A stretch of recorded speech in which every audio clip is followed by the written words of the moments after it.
Everybody's going to get their minds blown because this is my friend Tara Strong. And you're looking at her face thinking like, obviously she's an actress because her face, right? That's what everybody's thinking. But it's actually because of her voice. And you're like, okay, I get it. So she's like a singer and she's famous because of her voice. And no, it's not that she's a singer. She actually is a very, very, I'd say, well, in my world, you're the most well-known ever. Voice actress, voiceover professional in the history of the universe. And most people don't know, in my world, they don't know like how important you are. So I want to try to explain to them that if you look behind her, it's not because she's like a child and she loves toys. These are actually all her characters. And so she's played in God knows how many movies, like, and TV shows and everything. And she lives here in LA. And you live down the street from Kyle Stanley, who's my dentist friend.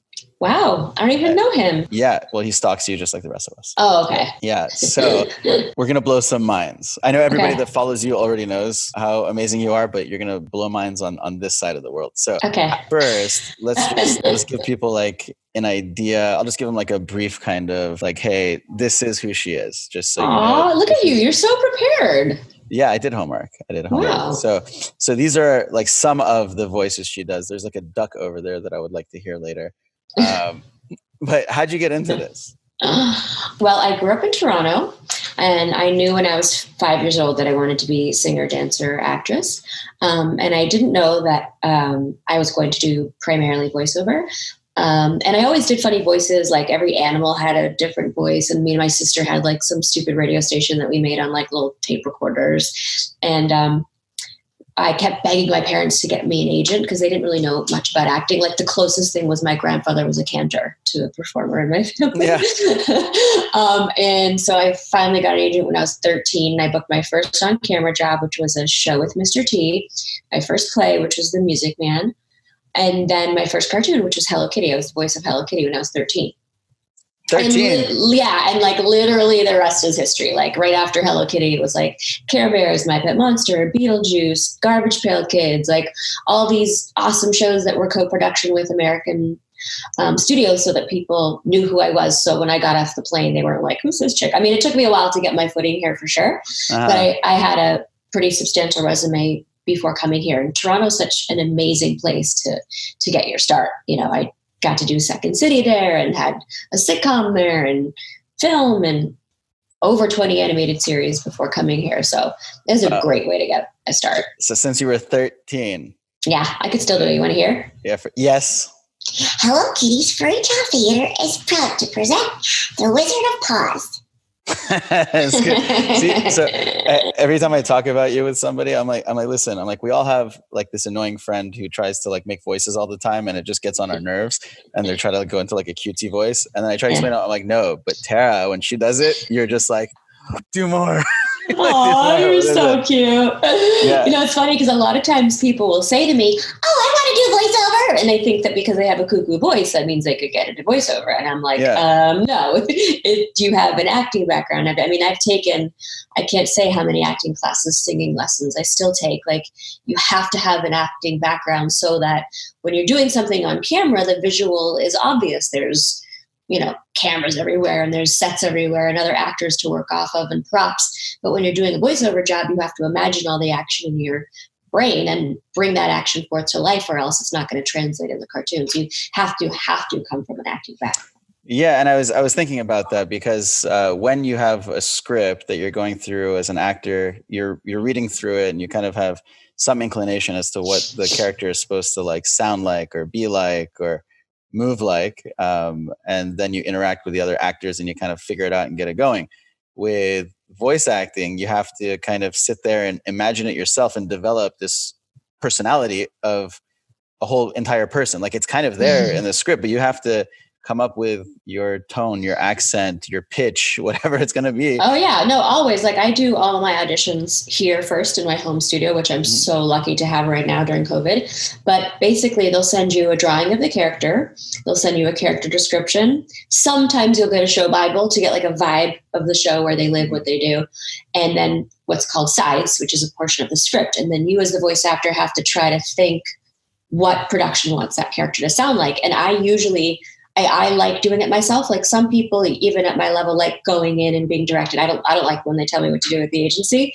Once you go to callback, then, you know, they're going to say, Tara, we love what you did. We want to make her a little older. Oh, now we want to try her with braces. Oh, now we want to try her chubbier, or now we want to try her being a boy.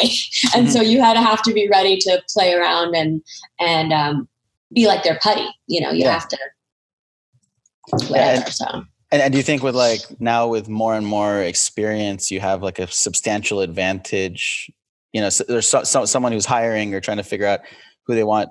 There's a substantial advantage to getting you versus somebody who's not so trained, not so experienced. Yeah, because you know, voiceover is a part of the acting world that is its own special thing. So it's like asking a tap dancer to do ballet. Not everybody does. So after you do a lot of voiceover, it becomes second nature, and studio time is very expensive. It's a few $100 an hour. So they're not going to want someone that's going to come in or be nervous and you know, not give them what they want within. Most people at the top level are going to give the right read between take 1 and take 3, unless there's an action we don't know. Like if the line is whoa, and your character is falling off a cliff or seeing a hot guy, it's going to be 2 different reads, right? Yeah. What is the different read? What's the difference between seeing a hot guy versus falling off a cliff? Well, let's do it as let's do it as Bubbles. Ready? So if Bubbles sees a hot guy, she might go, "Whoa, that's a hot guy!" If she's falling off a cliff, she might go, "Whoa!" See, it's 2 different woes. Can you combine the two? Falling off a hot cliff and she sees a hot guy. Whoa. That changed her entire cliff diving experience. It did. Mm-hmm. She was happy. So how do you go back and forth? Like if I start speaking, like let's say I speak like Farsi, I'm immediately, because I was just speaking Spanish a couple of minutes before, I start throwing Spanish in there, and it's really hard. And if there's Hebrew, like if I, you know, like when I would go to like Israel for like a week, and then I am in Israel trying to speak like a little Hebrew, and I'm throwing in Spanish and Farsi, and like, so how do you switch between characters? Which for me is like switching a language. Like, how do you switch? You know what? I used to do that too, because I went to Hebrew school when I was a kid. I was like fluent by the 3rd grade. I loved it so much. And we learned French because I was in Canada. So I would, and I did a movie in Italy. So I mix them all the time. It is a different part of your brain than when you're doing a character. Because for me, when you do a character, you create them and they actually live in your brain until it's their turn to come out and play. So I typically don't mix them up unless it's something new. Or like, I remember I was doing an episode of Ben 10 and like, I was like the 2 leads back to back. So it's like this boy character and then this girl character back to back the whole time. So it was a couple times that like, I just didn't flip it, but for the most part, it becomes a skill set. I mean, I argue with myself all day long. When I do the DC superhero girls, I'm Batgirl and Harley together yelling at each other. So it's just something that, it's like when someone says, how are you so skilled at this? It's like, well, that's what I do.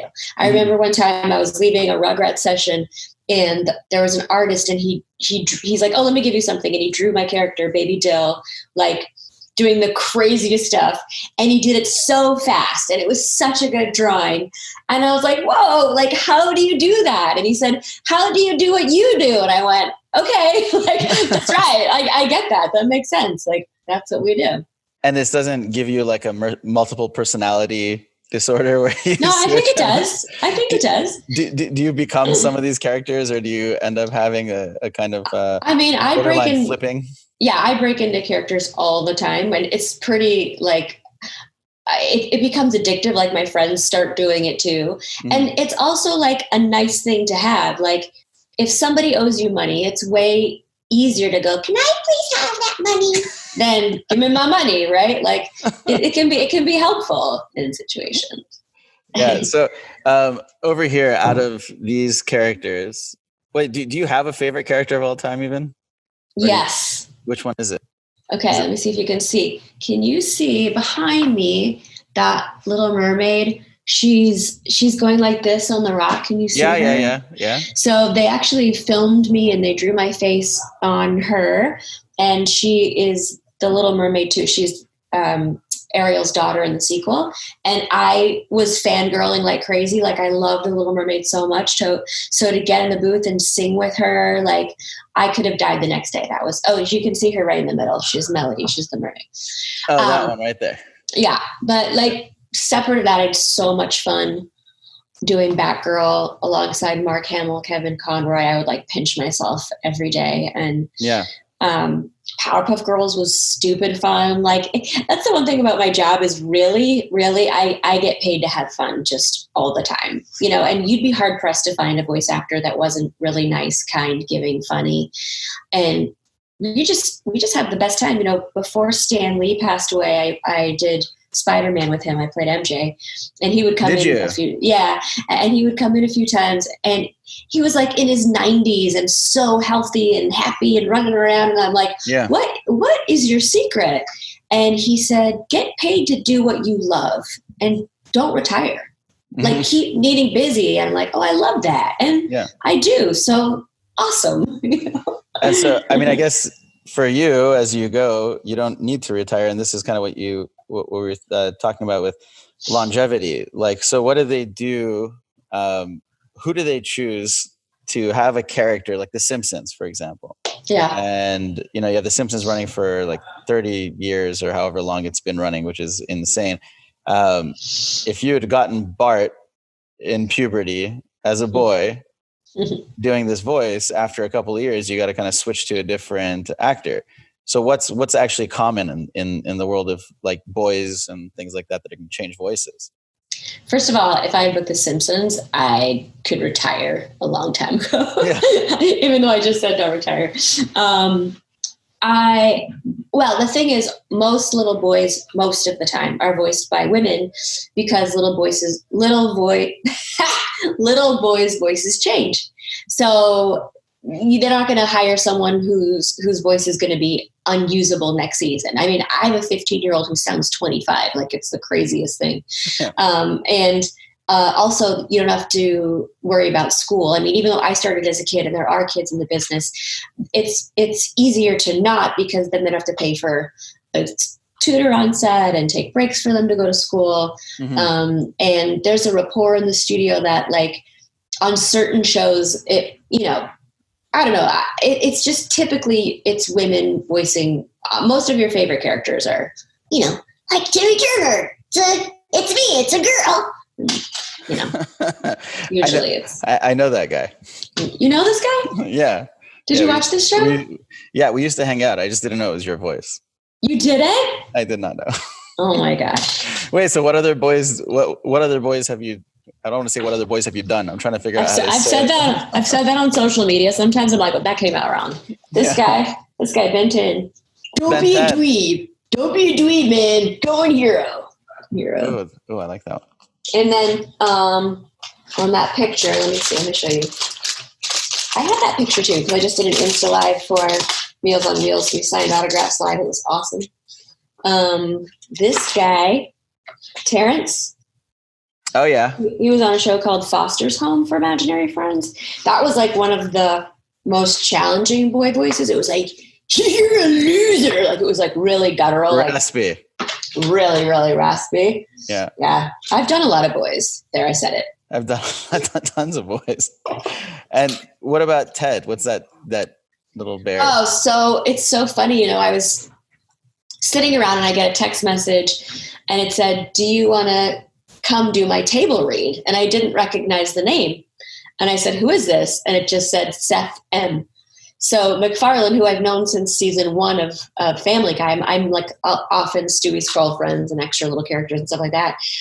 He must have changed his number. So when he went Seth M, I went, then yes. Because like, who the heck says no to Seth MacFarlane? So it was for Ted. And so when you touch the bear's tummy and it goes, I love you, that's me. Oh, yeah.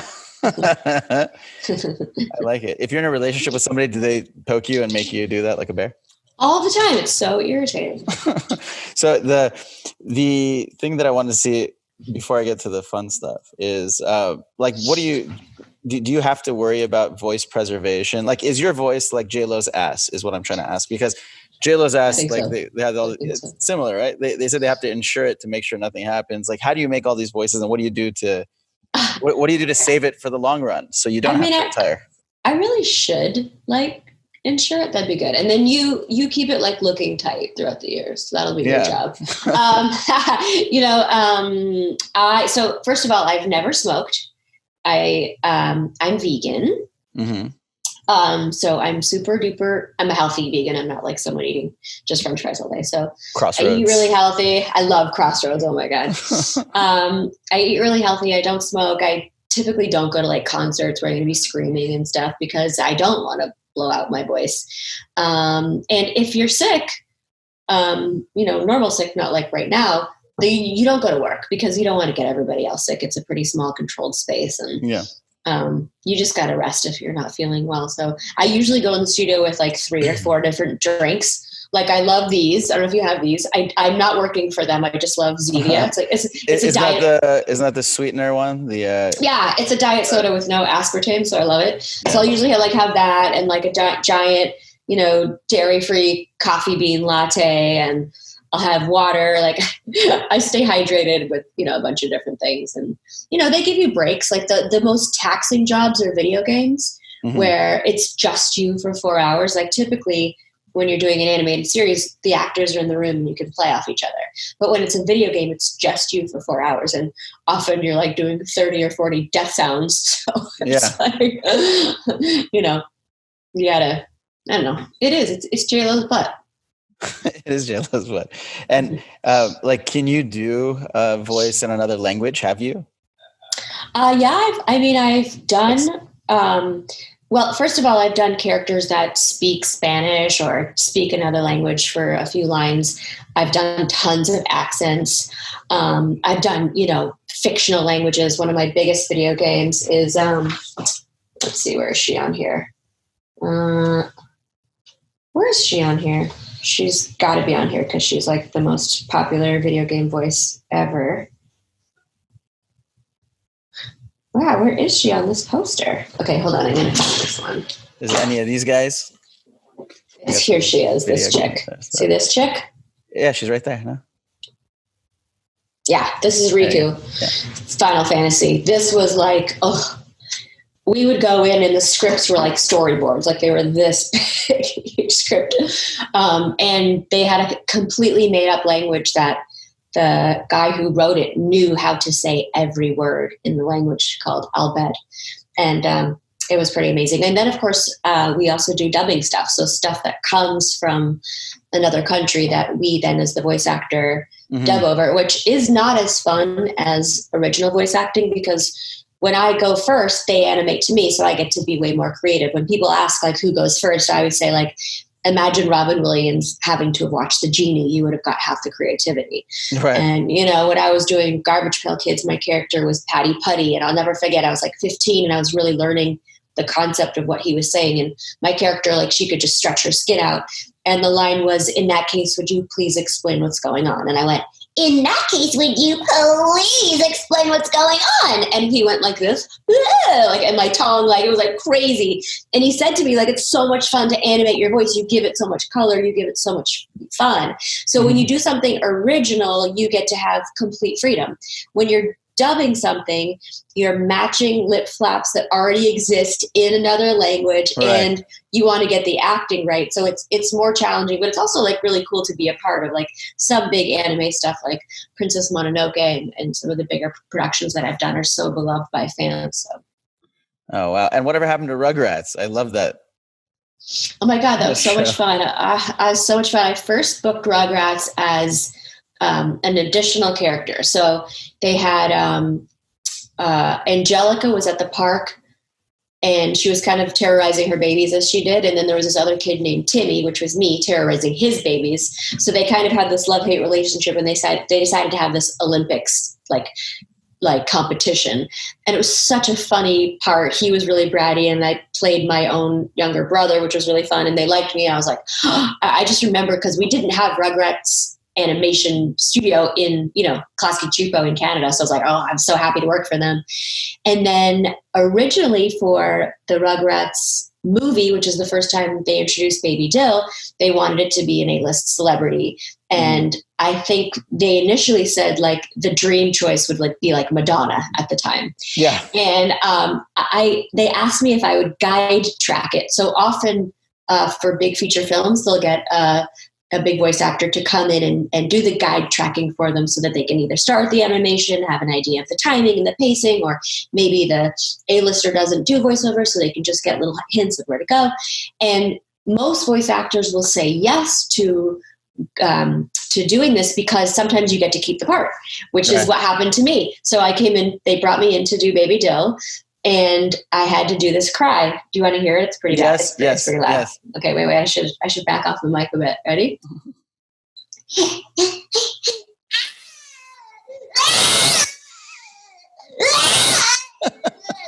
Anyways, it was really loud, and they stopped tape, and I was like, oh, they don't like me. And the producer came out, and he's like, Tara, I said, yeah, there's a new mom in the booth and you made her lactate. Oh my God. I was like, oh, okay. So they let me keep it. And that's like really how I got the Rugrats. And then I was so much fun. And they're doing a reboot now, but Baby Dil's not in the first season. I'll tell you right now, like if when I was trying to break up with my ex, if she were crying like that, I would be disarmed. I would have said like, okay, I forgive you. I forgive you. Because that's the best cry I've ever heard of any cry ever. And I wish that every time somebody cried, they cried like that. Thanks. That's the best cry ever. So do you know, can I ask you, do you know who this person is right here? Have you seen that face before? Yes. All right. So I know why you're asking me. I must have done that for you before. Maybe.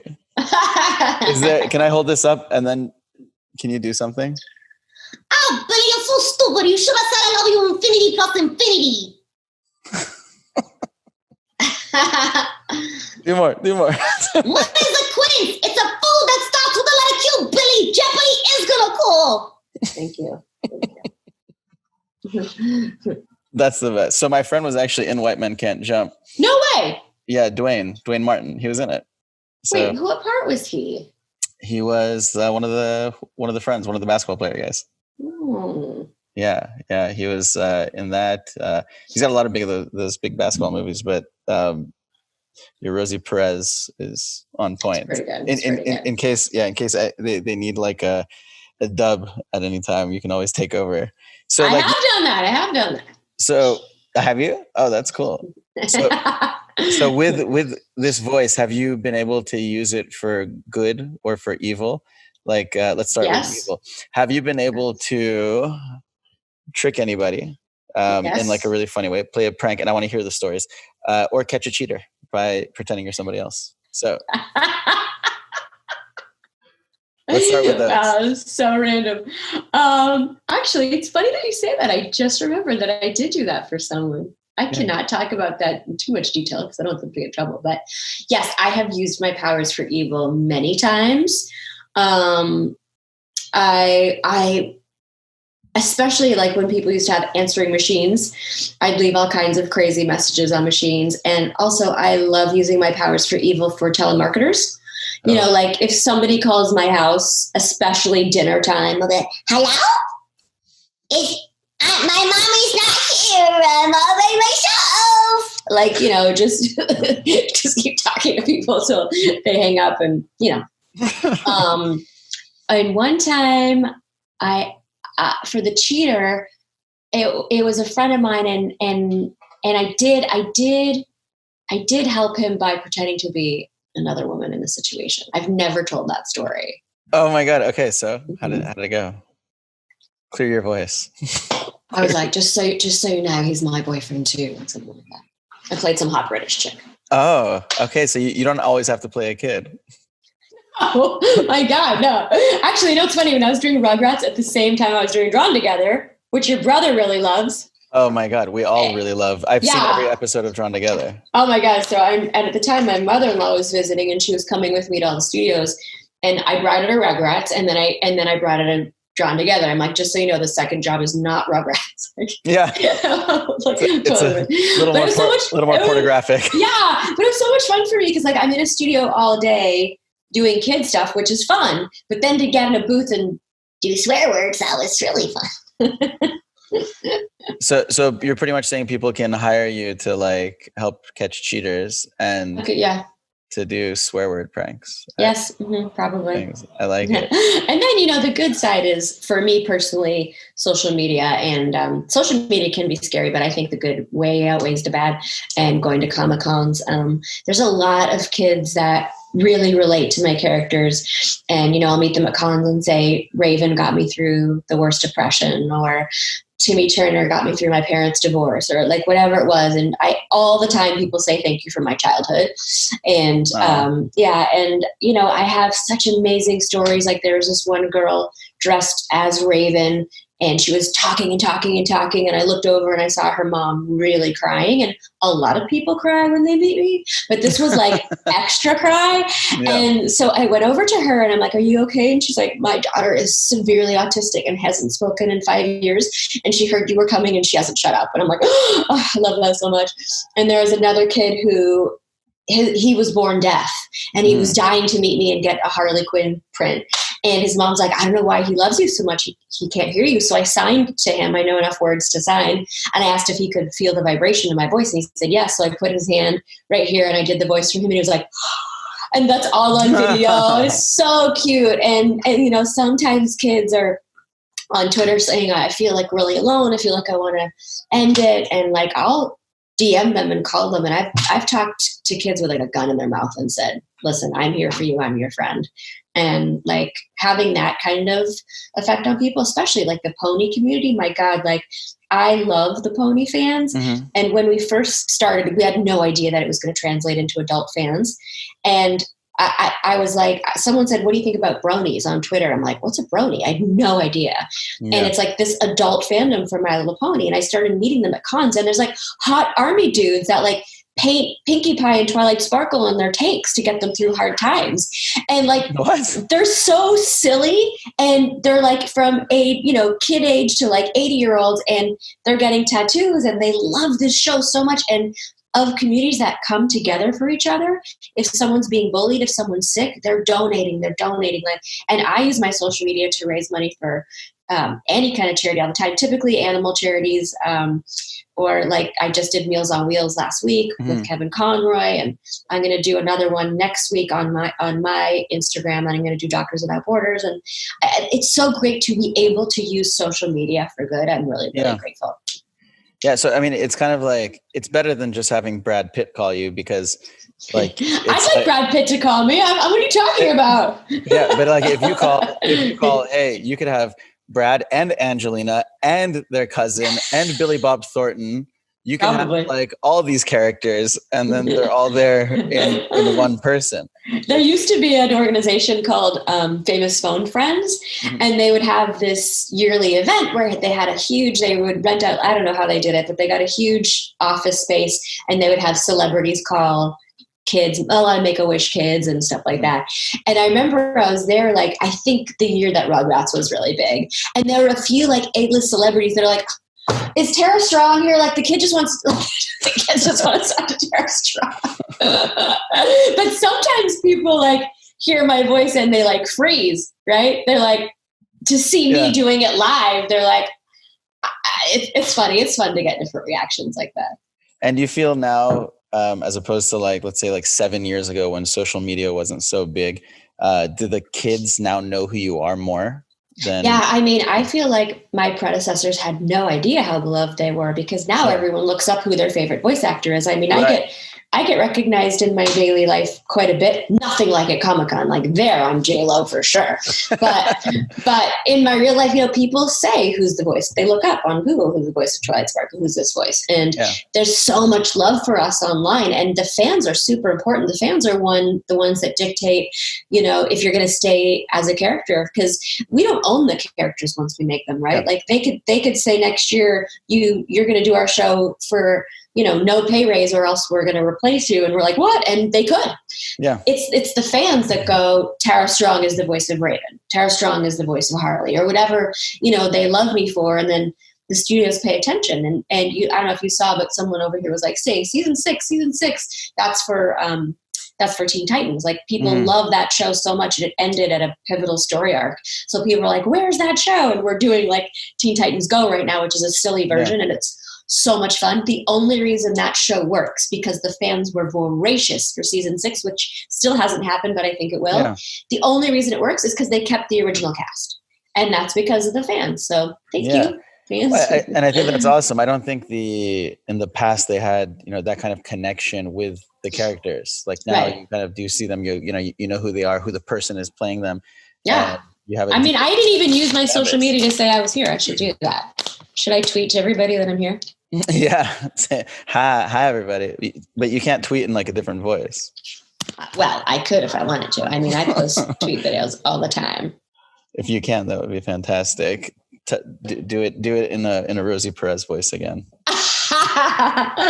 Okay, well, I can't wait. I don't think I can do it I can't do it on this computer. Never mind. Oh.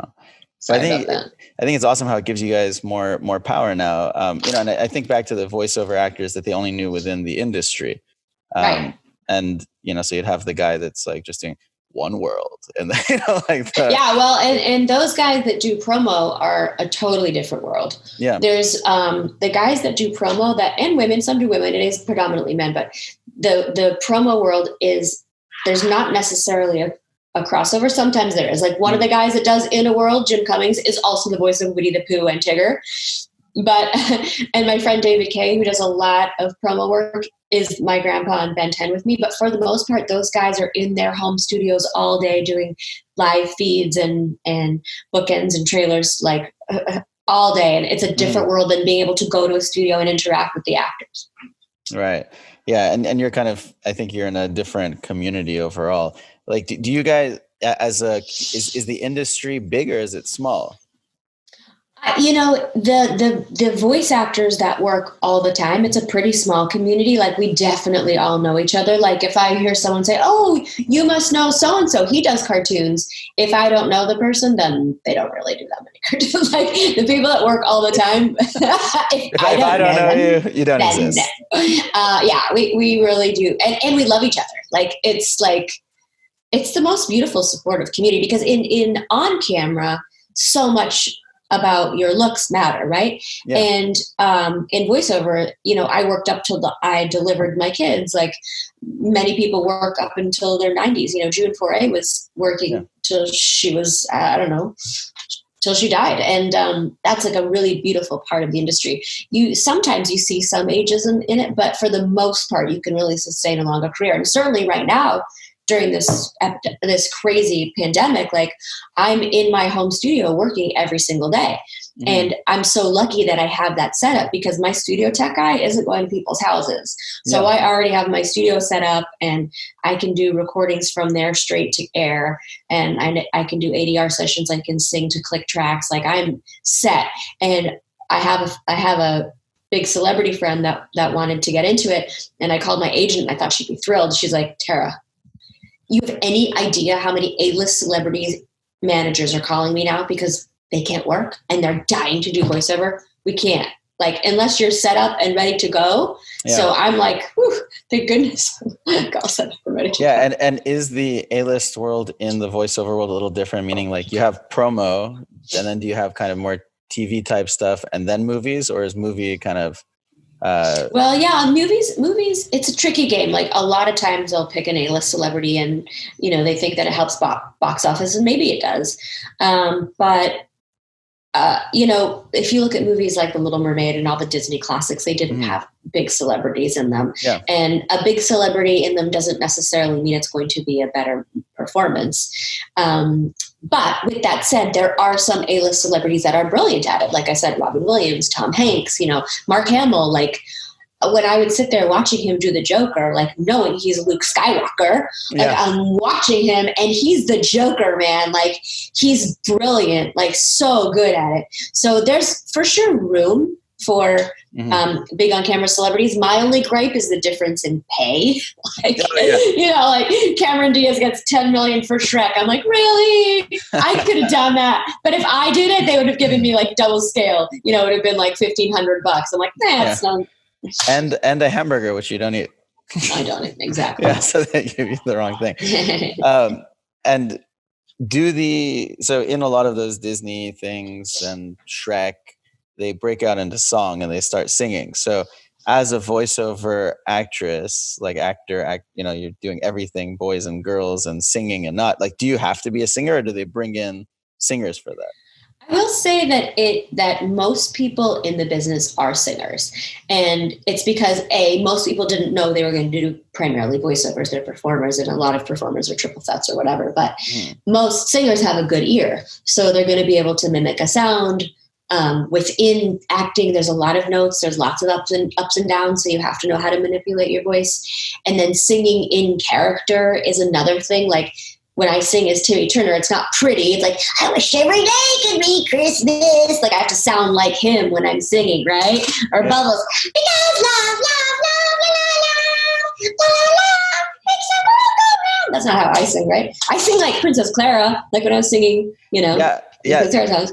So it's helpful, and most of us do sing. Can you talk to me as Princess Clara as you're continuing your explanation? I wish I had just a single on Clara, but here she is. There you go. So you're saying most of us do sing? Hi, Ben. I sing. I'm trying to think of a song that's not too dirty. Oh, it's okay. Oh my God. Yeah, those are some dirty songs. Well, I could sing some Black Chick's Tongue. It's such a new sensation. And then Cree Summer, who was in Hello Kitty with me when I was 13, does her part. So that was fun. I remember that song. It's a good song. What's your most evil laugh? Probably Harley over the years. I've done some pretty evil laughing, but yeah, when she really gets going, see, here's my other toy. Do you know why I have all these toys? Aside from the fact that I love toys of me, so fun. Yeah. I've been doing a lot of cameos. Do you know what that is? Yes. It's like that app where you can buy people giving you celebrity messages, and I think people are so happy. Oh, that I didn't know. Yeah, wait. It's an app. It's called Cameo, and you could go on right now and get a message from your favorite celebrities, a lot of on-camera celebrities. And then there's also voiceover people that like, can you say to my girlfriend, she loves Raven, like, we're going to get through this together and happy birthday. I'll be like, hey, Jeffrey says happy birthday and go eat a waffle cake or whatever. And we're in this together. Like I'll do these messages and I'll have like all these characters with me to do them. But anyway, Holly, when she laughs, it's like, she's going to get you. I love Harley. Even like when I was talking about like how vocally taxing a video game can be, anytime it's Harley Quinn, I'm not stressed. Like, I'm like, I don't care if I have to scream 1,000 death sounds. Like doing Harley is like my therapy. I just love it so much. Do you want to live the life of Harley Quinn? I mean, she's had it pretty rough, She hasn't had the best run of the best boyfriends. She could use a new pudding. Are you single, Dr. Ben? How about me, you kid? Yeah, I'll date Harley Quinn. Okay, good. She seems tough. So with the Cameo thing and those things, like, do you do a lot for charity phone calls, just calling people and? Well, in general, a lot of us do. We have kids from Make-A-Wish come in all the time. And if someone ever called and said, hey, there's a sick kid here or whatever, I'll do that. And at Comic-Cons, like if there's a sick kid at my table or like a lot of people, in wheelchairs and they'll come around and I'm like, here, like I just give everything. Like I mean, whatever, every single con that I go to, I pick a charity and I help raise money. And then last weekend for Cameo, they were doing like a site-wide charity. So if you bought a Cameo that week, it all went to, I can't remember which one they did, but I've been doing so many that it's like I can't remember which one was where. But anyway, like I said, that is the greatest part about the internet, is being able to raise money for different charities. And which cons do you go to? Do you go to out of the country, like the Brazil Comic Con? Or I should go there. I have cousins there. I want to go to Brazil. One of my best friends runs it. What? You have to bring me. I have mishpacha there. Do you? Yes. Yeah. So it's in Sao Paulo, and he owns it. So you're gonna take me. We're going to go. Yeah. Okay. Yeah. I love traveling for Comic-Con. So I always go to the big one here in San Diego. San Diego is awesome. Yeah, it's been canceled this year, of course. But that's like the biggest one. And then the second biggest is Dragon Con. Like the whole city is a con. And then I've done all over the States, which is fun to meet people that, in an area that I may not have traveled to before, like Knoxville or, whatever. Yeah. And my favorite is to be able to travel and see the world. I did Dubai last year. I did Ireland, and I did England. England was so fun. Like my line went like around the convention center, and people were like coming and like clutching their toys that they had for 20 years. Like, oh my God, Tara, like I've had this for 20 years. And I just wanting it signed, I'm like, oh my God, you're so cute. It was really fun. I mean, you know this, when you get paid to travel, it's like the greatest thing ever to see another culture and live another life for a little bit. Yeah, it's amazing. And I love traveling for conventions, for the doctor stuff, for the cons I want to go to. And my friends wanted to actually bring a while ago, my other friend, Tara. So every time I text you, I accidentally text Tara Reid. Because you're my like only two Taras. And Tara loves the cons. She does? Loves, yeah. I've never seen her at one. Oh, she's always in the San Diego one, and they were trying to get her to Brazil. She's big for the Sharknado stuff. Yeah. She has a couple other like kind of cult following things that people love, but she has so much fun at them. And it's like seeing you guys there, people go insane. They go insane. It's crazy. Yeah. I personally want to try to use you at some point for the same thing you're talking about, for telemarketers and for charity stuff. So I mean, I did ask you before, and you agreed that if anybody from the organizations that we work with for like Padres contra el Cancer or something wants a phone call from somebody, you'll do it, which is nice. Of course.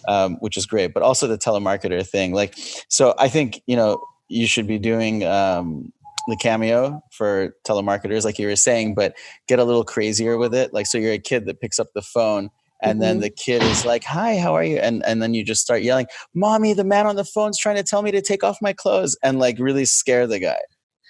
That's you're twisted, dude. Twisted. Because one day when I have kids, I might try to teach them to do that to telemarketers. You should. That's a good idea.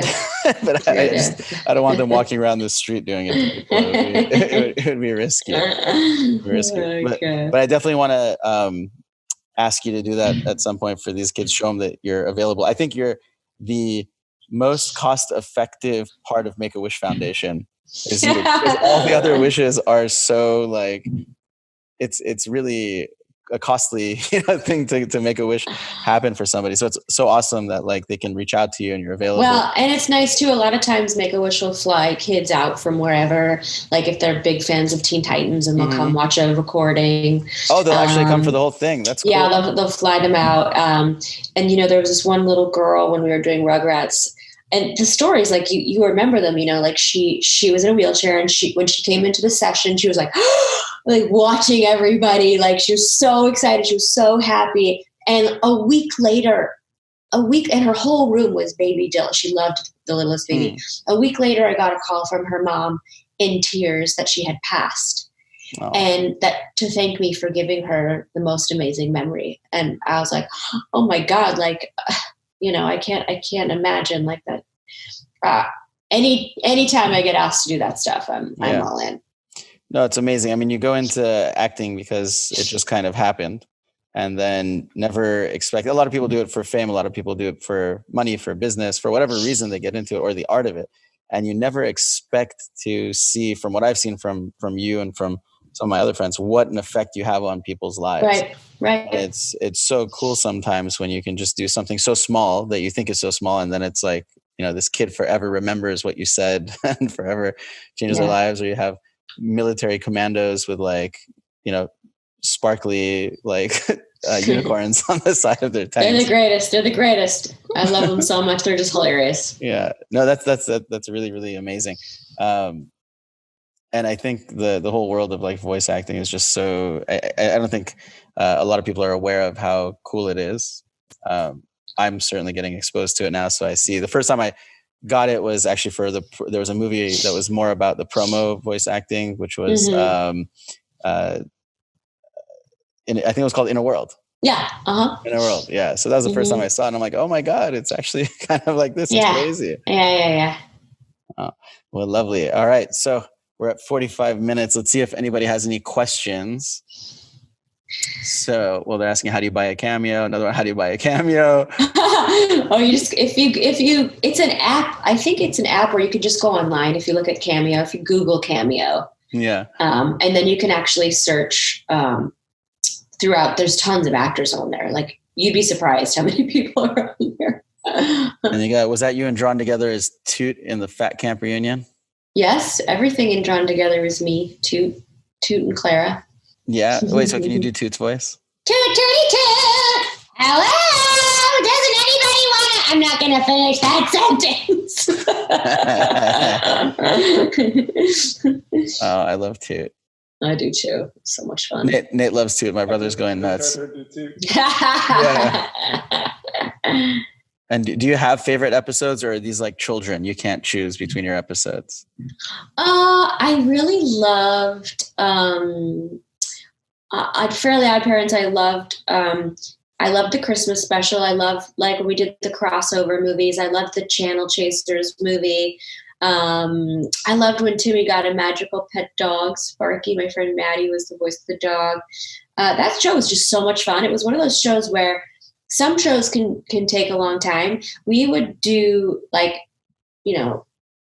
2 pages side by side. We would all be reading together and playing off each other. And it was so fast and so funny. And we would laugh our butts off the whole time. And we just got it done so fast. It was an amazing paced show. I loved doing that show. Oh, nice. Were you in Pixel Chicks? Yes. Which one? I didn't see Pixel Chicks. Is she talking about the toy? I think she's talking. Maybe. Pixel Chicks. No, she's talking about the toy. Wait, is it behind me? Did she see it behind me? Where is it? I think it's, okay. It's on the top of my shelf. Okay. So I think, let me get it. Hold. Yeah. I just wanted to do all the Drawn Together characters over and over again. So I don't know if you guys can see her, but she's actually on a ladder going up all the way to the top cabinet, and she found it. Let's see. Okay. So Pixel Chicks was a toy, and I don't know if this is still working, but there was like an animated girl in the toy. She says she's sleeping. She probably needs batteries. But, oh wait, she's there. Is it working? Oh, I don't know. It was the coolest toy. Like, it was like this little animated girl, and then she'd be like, "Hi, I'm sleepy. I'm going to go to bed. Let's change my outfit." And like, you would push buttons, and then you could get more Pixel Chicks and connect them, and they would walk to each other's houses. It was I have a bunch of them, but I'm like, I don't understand how Mattel didn't make that toy forever. It was such a cool toy. Yes, I was Pixel Chicks. So I always have this question about different shows, and I never know if you have the answer. Why? Which one's MLP? My Little Pony. Oh, My Little Pony. I do know that one. So do you ever? Yeah, I always ask, why did this end? Why did that end? Well, I think for Pony, it was a really good run. Like, in my opinion, it didn't have to end. When you look at shows like Simpsons, they go on forever. Mm-hmm. But sometimes creative thinks, oh, let's go in a new direction, or let's try this. And it doesn't mean that it's gone forever, because often shows will come back. So I don't know. It's just part of the business, how any show ends. Yeah. Drawn Together. Drawn Together, they've talked about bringing that back so many times, and I'd be so happy. That would make me so happy to do that show again. That would make me so happy. Me too. Let's try to do it just for me. Okay. just please. I'll tell them. Yeah, it would be good. So what's the most difficult character for you to get into? The most difficult character, I would still say it would be Terrence from Foster's Home, because it was so gravelly all the time. So to be able to maintain that really, really, and he was always mean, like, you're a loser, like all the time. Like there was no break from screaming at people. So probably that one. And then I had a little challenge. I was doing a Scooby-Doo movie, and they wanted us to have New Orleans accents. And, if I don't know an accent, I'll research it, I'll study it, I'll call the area. But New Orleans is really tricky. Like the Bayou Cajun accent, the Cajun accent, the Cajun, like the Bayou, it's like this very strange mix of Southern and French that you have to get just right. And I had worked on it, but when we were doing the show, Jim Cummings, who I spoke about before, was actually born and raised on the Bayou. So his was so authentic that he made all of us look terrible. And so we all they wanted us to do Southern, but it was Scooby-Doo on Zombie. There you go, Zombie Island, so that was fun. So how does it sound? Well, my character just spoke like that. She was Lena Dupree. And like she was like one of the only like Scooby-Doo episode where the ghosts really were ghosts. Like they really were, weird creatures from another realm. I feel like to learn the Bayou accent, you have to watch like True Blood. And then you can. I mean, that's a tricky accent. I'd have to work on it even harder, especially if I'm going to share the studio with Jim Cummings. I got it. It's like a Gambit from X-Men. Yeah. Nobody remembers Gambit. So Nathan Talei is asking if you can voice a conversation between Toot and Cindy. Maybe they're having a disagreement over a bad drug deal. So you also have the scene. You have the situation. Hey, Cindy, come over here. What are you talking about? I am not going over there. Give me my drugs. No, bitch, those are my drugs. I'll take you out. I don't know. Something like that. He's in heaven right now. Good. He's like hurraying with a smile across his face. I love Cindy, man. She's crazy. Yeah, he loves Boondocks. Yeah, Boondocks is pretty fun. Oh, you have so many questions. Everybody's. Yeah. Yeah. Well, what voice did you do in Scooby-Doo? That was the Zombie Island. That was Lena Dupree. And I've done some other smaller ones, but Zombie Island was like the biggest one. What's the best show? Oh, it's a sad question. What's the best show you did an audition for? Well, not that sad, I mean, but like, what's the best show you did an audition for, but you didn't get? By the way, love you, Tara. Oh, cute. I just tried out for Minnie Mouse and I didn't get it. And I was pretty bummed. I was bummed because I really loved Russi Taylor, who voiced her forever. And Russi, who is the cutest human you could ever meet, passed away last year. She was married to the voice of Mickey Mouse, who passed away about 5 years before her. No. And they were actually together? If you Google Russi Taylor and Wayne, like they're just Google Russi and Wayne, voices of Mickey and Minnie. They're just like the cutest couple ever. And they were Mickey and Minnie and they were married. And she used to sit with me at sessions when you talked about like the little duck character. Where was that duck character? This character, Dannon. It's actually the only character. I've been on a lot of shows that the show's been nominated, but I myself was nominated for that show.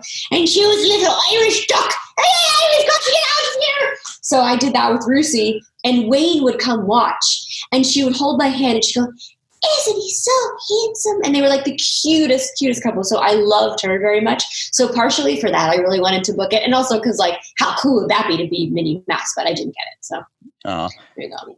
Oh, wait, so which duck is that? Is that Daffy Duck or which? No, that's Dannon. She's Dannon from a show called Jakers. The one here under your picture? Do you see?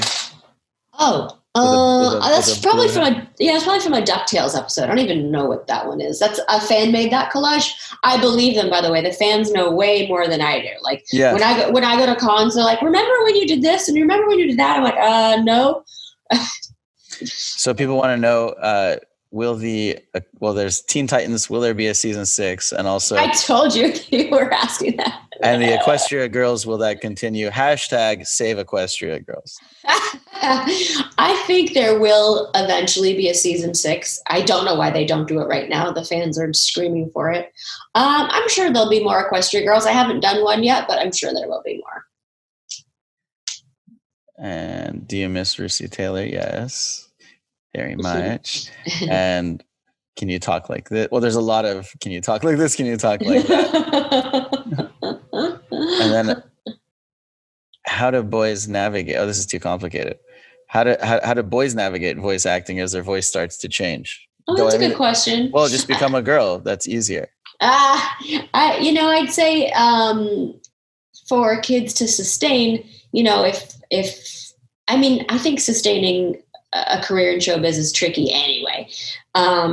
And if you're a kid voice actor, someone like Scotty Menville, who's been acting as long as I have, he's Robin on Teen Titans with me. Mm-hmm. You just got to change with the times and know that, okay, I'm not doing a 12-year-old anymore. Now I got to do 18. Now I got to do 20. And just, I think that the people that sustain careers, and I think as in anything, you have to be aware of what's going on. What's the current, vibe of anything, and stay current and listen, like if people are saying, oh, they want it to be really realistic or they want it really over the top, you just have to always grab into your acting bag of tricks and push forward and hope that, your career will survive. But lots of people do. Lots of people go from kid to adult stars. Yeah. Like Justin Bieber. There you go. Bieber, his voice adapted and he kept going. There you go. Or Luis Miguel. Luis Miguel, even in the series there, he goes through this whole puberty transition and he has to completely change the octave that he sings in. So you adapt. You adapt. Or you just be a woman. If you're born a woman, it's easier then. I mean, that's the lesson here, guys. That's the lesson to learn. If you really want to succeed in voiceover, in animation, just be a girl. Yeah, that's the lesson to learn. All right. So we're almost at an hour. I will let you go. Everybody loves you. You're getting like more questions than anybody I've ever talked to. Oh, I love that. It's most people saying how they're obsessed with you. When they're 20 years older, they want to date you. A lot about Raven and how amazing you are. And there's a lot of compliments within the questions. Oh, thank you guys. So sweet. Yeah. So they know you well, just like I do. Yeah. How awesome you are. So thank you so much for doing this for all of your people or my people or whomever wants. We're all the same people, but we're all the same people. Whoever wants to watch this podcast, it's going to be posted later on The Reality Pill, which is going to be on YouTube and all the other places and on Instagram. And then for my friends who want to follow Tara Strong, there's only one, Tara Strong. And if you Google her, which people forget Google exists because everybody just searches Instagram now. I just had someone ask me today, where are your photos? Hi guys, hi everybody. They're on my website. Everybody forgets because they live in the Instagram world, but you should Google Tara and see all the things she's done. And I will soon ask her to do some more charity stuff because she does so much. And that's I'm in, baby. I'm in. Whatever you need. Yeah, awesome. All right. Well, thank you so much. Thanks for having me. You're the best. Yeah. Thanks, everybody. Have fun with your toys over there. My house is gonna look. I will. My house is gall look like that soon too. Okay, you come over. You can play with my toys later. After COVID, we'll save these for you. Okay. All right. Oh. All right. Thank you so much. Thanks, Doc.